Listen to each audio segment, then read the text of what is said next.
Léo, Fala, Tomato. essa noite quase não dormi. Ué, por que, Tomato? Moço, os nossos primos foram lá pra casa Ah, e um dormiu na sala, ah. moço, velho, e o outro dormiu no outro quarto.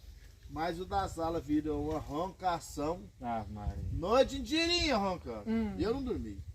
E o irmão dele lá no quarto de boa. Ah, dormiu tranquilo.